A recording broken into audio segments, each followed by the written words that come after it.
ஆஸ்திரேலியால இருந்து வந்த ஒரு கிறிஸ்டியன் பொண்ணு நம்மளோட தமிழ்நாட்டுல வந்து முருகன் கோயில கட்டியிருக்காங்க அப்படின்னு சொன்னா அவங்களால நம்ப முடியுதா? நீங்க நம்பலனாலும் அதுதான் நிஜம். அதை பத்தி தான் இந்த வீடியோல நம்ம பார்க்க போறோம். வாங்க வீடியோக்குள்ள போகலாம். ஒரு நாள் அவங்களோட பக்தி எந்த அளவுக்கு தீவிரமா இருக்குது அப்படின்னு கடவுள் சோதிக்கிற வகையில பயங்கரமான மழையினால அந்த மேக மூட்டம் வந்து பழனி மலையை மறைச்சிருந்திருக்குது.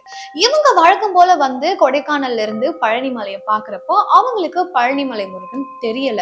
அதனால இவங்க செம்ம வருத்தத்துல மறுபடியும் போய் தூங்க ஆரம்பிச்சிட்டாங்க. திடீர்னு பார்த்தா அவங்க தூங்கிட்டு இருக்கும் போது அவங்களோட கனவுல முருகன் வந்து, நான் உன்னை பார்க்க வரேன், ஆனா உங்க ஊர்ல எனக்கு ஒரு கோவிலை கட்டி நீங்க வணங்கணும் அப்படின்னு சொல்லியிருக்காரு. 1934ல ஆஸ்திரேலியால இருந்து ஒரு கிறிஸ்டியன் பொண்ணு நம்மளோட தமிழ்நாட்டுக்கு வந்தாங்க. அவங்களோட பேரு ஆரல் அரிசன். அவங்களுக்கு முருகன் மேல தீவிர பக்தி இருக்கு அப்படின்றதுனால அவங்க கொடைக்கானல் மலையில இருந்து ஸ்ட்ரெயிட்டா பழனி மலையை பார்த்து தினமுமே வணங்கிட்டு வந்தாங்க.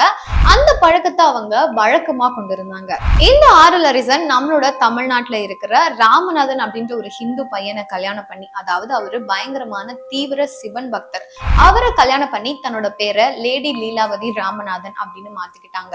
அதுக்கப்புறமா 1936ல முருகன் கனவுல வந்து சொன்ன மாதிரியே கொடைக்கானல்ல ஒரு முருகன் கோவிலையும் கட்டி அதுக்கு குறிஞ்சி ஆண்டவர் கோவில் அப்படின்னு பேர் வச்சாங்க.